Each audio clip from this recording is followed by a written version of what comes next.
एक मर्तबा हुजूर अक़दस सल्लल्लाहु अलैहि वसल्लम किसी का जनाजा पढ़ाकर घर को लौट रहे थे कि रास्ते में आप बुखार में मुब्तला हो गए और मुसलसल 11 दिन तक बुखार में रहे। ताहम बुखार की हालत में भी आप मस्जिद तशरीफ ले जाते और नमाज पढ़ाते रहे। इसके बाद जब 11वें दिन इशा की नमाज का वक्त हुआ तो आप मस्जिद में जाने के लिए उठे और वजू करने लगे, लेकिन जैसे ही आपने वजू किया तो आप पर बेहोशी की कैफियत तारी हो गई। इसके बाद जब नबी पाक को होश आया तो आपने मस्जिद में जाने के लिए फिर से वजू किया, लेकिन बुखार की शिद्दत और कमजोरी की वजह से आप एक बार फिर से बेहोश हो गए। लेकिन कुछ ही देर के बाद जब आपको होश आया तो आपने फिर वजू किया, लेकिन तीसरी बार भी आप पर बेहोशी तारी हो गई। जब आपको तीसरी बार होश आया तो आपने हजरत आयशा रज़ी अल्लाह ताला अन्हुमा से फरमाया कि ए आयशा,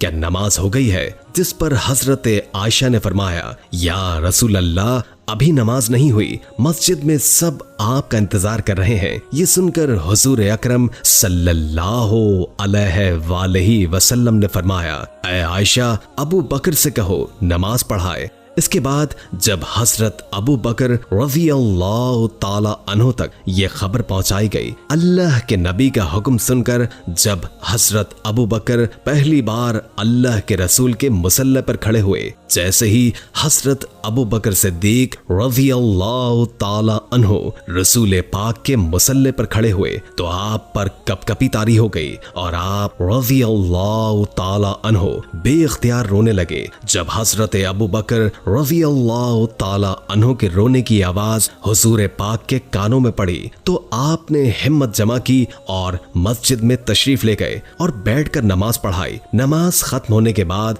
आप सल्लल्लाहु अलैहि वसल्लम ने बैठकर एक खुतबा इरशाद फरमाया, जिसमें आपने फरमाया, ऐ मुसलमानों, मैं आपको अल्लाह के सुपुर्द करता हूँ, उसकी पनाह और हिफाजत में देता हूँ, आपको अल्लाह के हवाले करता हूँ। अल्लाह आपकी उस वक्त तक निगहबानी और हिफाजत फरमाता रहेगा जब तक तुम लोग तकवे पर कायम रहोगे और अपने अल्लाह की फरमाबरदारी की जिंदगी गुजारते रहोगे। दोस्तों, इसके बाद अल्लाह के नबी हुजूर अकरम सल्लल्लाहु अलैहि वसल्लम की बीमारी दिन ब दिन बढ़ती गई और आपकी जिस्मानी कमजोरी और बेचैनी में इजाफा होता गया। इसके बाद 14वें दिन जब मस्जिद नबवी से फजर की आवाज बुलंद हुई तो मदीने के मुसलमान मस्जिद में पहुंचे। उधर हुजूर अक़दस भी नमाज की अदायगी के लिए बिस्तर से उठने की कोशिश करने लगे, मगर बीमारी, सख्त बुखार और कमजोरी की वजह से आप न उठ पाए। फिर आपने हजरत आयशा से फरमाया,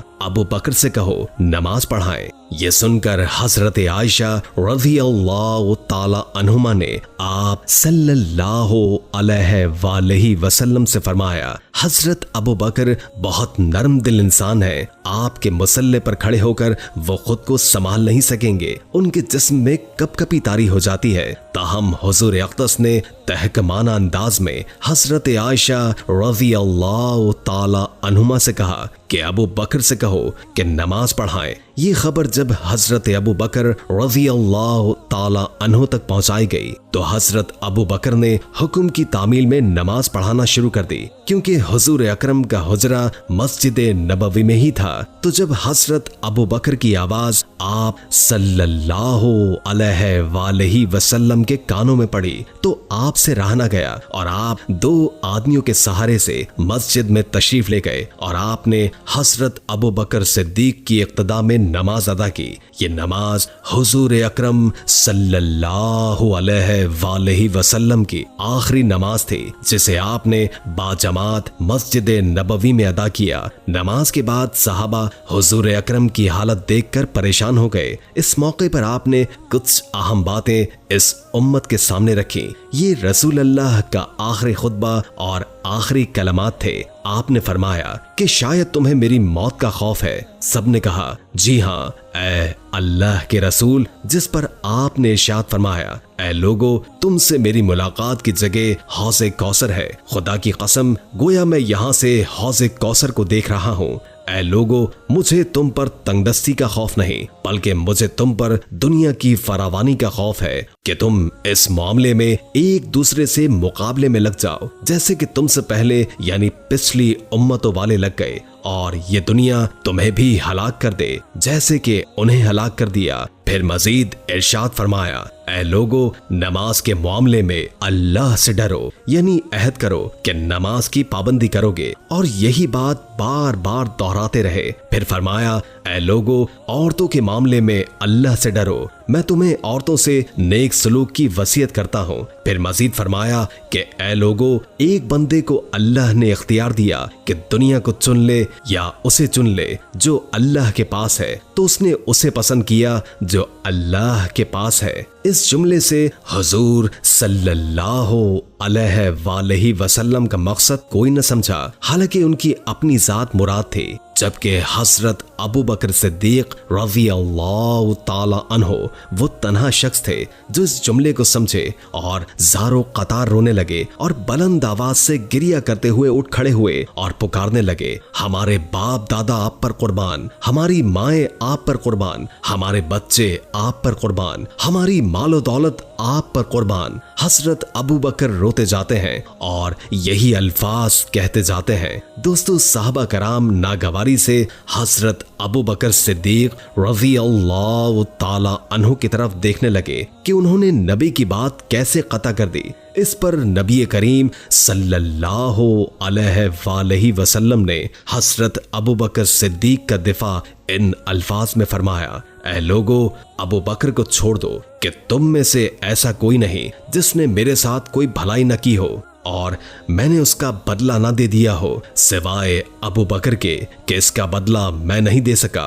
इसका बदला मैंने अल्लाह जल्ला शाना पर छोड़ दिया। मस्जिद नबवी में खुलने वाले तमाम दरवाजे बंद कर दिए जाएं, सिवाय अबू बकर के दरवाजे के जो कभी बंद ना होगा। आखिर में अपनी वफात से कबल मुसलमानों के लिए आखिरी दुआ के तौर पर इरशाद फरमाया, अल्लाह तुम्हें ठिकाना दे, तुम्हारी हिफाजत करे, तुम्हारी मदद करे, तुम्हारी तायद करे। और आखिरी बार जो मिंबर से उतरने से पहले उम्मत को मुखातिब करके इरशाद फरमाई वो ये है कि ऐ लोगो, कयामत तक आने वाले मेरे हर एक उम्मती को मेरा सलाम पहुंचा देना। फिर आ हजरत सल्लल्लाहु अलैहि वसल्लम को दोबारा सहारे से उठाकर घर ले जाया गया। उम्मुल मोमिनीन हजरत आयशा सिद्दीका रज़ी अल्लाह ताला अन्हुमा मजीद इरशाद फरमाती हैं कि आप सल्लल्लाहु अलैहि वसल्लम की बेटी फातिमा तशरीफ लाई और आते ही रो पड़ी कि नबी करीम उठ न सके, क्योंकि नबी करीम अलैहिस्सलाम का मामूल था कि जब भी फातिमा तशरीफ लाती हुजूर अकरम उनके माथे पर बोसा देते थे। हुजूर पाक ने फरमाया, ऐ फातिमा करीब आ जाओ। फिर हुजूर ने उनके कान में कोई बात कही तो हजरत फातिमा सलामुल्लाह अलैहा और ज्यादा रोने लगी। उन्हें इस तरह रोता देखकर हुजूर अकरम ने फिर फरमाया, ऐ फातिमा मेरे करीब आओ। दोबारा उनके कान में कोई बात इरशाद फरमाई तो वो खुश होने लगी। हुजूर सल्लल्लाहु अलैहि वसल्लम के विसाल के बाद मैंने सैयदा फातिमा से पूछा कि वो क्या बात थी जिस पर रोई और फिर खुशी का इजहार भी किया। सैयदा फातिमा कहने लगी कि पहली बार जब मैं करीब हुई तो फरमाया, फातिमा मैं आज रात इस दुनिया से कूच करने वाला हूँ, जिस पर मैं रो पड़ी। जब उन्होंने मुझे बेतहाशा रोते देखा तो फरमाने लगे, फातिमा मेरे अहले खाना में सबसे पहले तुम मुझे आ मिलोगी, जिस पर मैं खुश हो गई। दोस्तों, सैयदा आयशा रज़ी अल्लाह ताला अन्हुमा फरमाती हैं, फिर आ हजरत सल्लल्लाहु अलैहि वसल्लम ने सबको घर से बाहर जाने का हुक्म देकर मुझे फरमाया, आयशा मेरे करीब आ जाओ। आ हजरत सल्लल्लाहु अलैहि वसल्लम ने हाथ आसमान की तरफ बुलंद करके फरमाने लगे, मुझे वो आला व उम्दा रफाकत पसंद है। मैं अल्लाह की अंबिया, सिद्दीक़ैन, शुहदा और सालिहीन की रफाकत को इख्तियार करता हूँ। आयशा रज़ी अल्लाह ताला अन्हुमा फरमाती हैं, मैं समझ गई कि उन्होंने आखिरत को चुन लिया है। जिब्रील अलैहिस्सलाम खिदमत अक़दस में हाजिर होकर गोया हुए, या रसूल अल्लाह, मलिकुल मौत दरवाजे पर खड़े होकर शर्फ़े बारियाबी चाहते हैं। उन्होंने पूछा, आपसे पहले उन्होंने किसी से इजाजत नहीं मांगी। आपने फरमाया, जिब्रील उसे आने दो। मलिकुल मौत नबी करीम सल्लल्लाहु अलैहि वसल्लम के घर में दाखिल हुए और कहा, अस्सलामु अलैका या रसूल अल्लाह, मुझे अल्लाह ताला ने आपकी चाहत जानने के लिए भेजा है कि आप दुनिया में रहना चाहते हैं या अल्लाह सुब्हाना व ताला के पास जाना पसंद करते हैं। फरमाया, मुझे आला व उम्दा रफाकत पसंद है, मुझे आला व उम्दा रफाकत पसंद है। मलिकुल मौत आ हजरत सल्लल्लाहु अलैहि वसल्लम के सराहने खड़े हुए और कहने लगे, ऐ पाकीज़ा रूह, ऐ मोहम्मद बिन अब्दुल्लाह की रूह, अल्लाह की रजा व खुशनुदी की तरफ रवाना हो, राजी हो जाने वाले परवरदिगार की तरफ जो गज़बनाक नहीं। सैयदा आयशा फरमाती हैं, फिर नबी करीम सल्लल्लाहु अलैहि वसल्लम का हाथ नीचे आन रहा और सरे मुबारक मेरे सीने पर भारी होने लगा। मैं समझ गई कि आ हजरत का विसाल हो चुका है। मुझे कुछ और तो समझ नहीं आया, तो मैं अपने हुजरे से निकली और मस्जिद की तरफ दरवाजा खोलकर कहा, रसूल अल्लाह का विसाल हो गया, रसूल अल्लाह का विसाल हो गया। मस्जिद आहों और नालों से गूंजने लगी। उम्मीद है कि आज की वीडियो आपको अच्छी लगी होगी। अगर वीडियो अच्छी लगी हो तो लाइक करके हमारे चैनल को सब्सक्राइब कर दीजिए और कमेंट करके अपनी आरा से भी आगाह कीजिए और बेल आइकॉन को क्लिक कर दें ताकि हमारी नई आने वाली वीडियोस का आपको पता चलता रहे। अगर जिंदगी रही तो एक और वीडियो के साथ इंशाअल्लाह हाजिर होंगे। अभी हमें इजाजत दीजिए। अल्लाह हाफिज।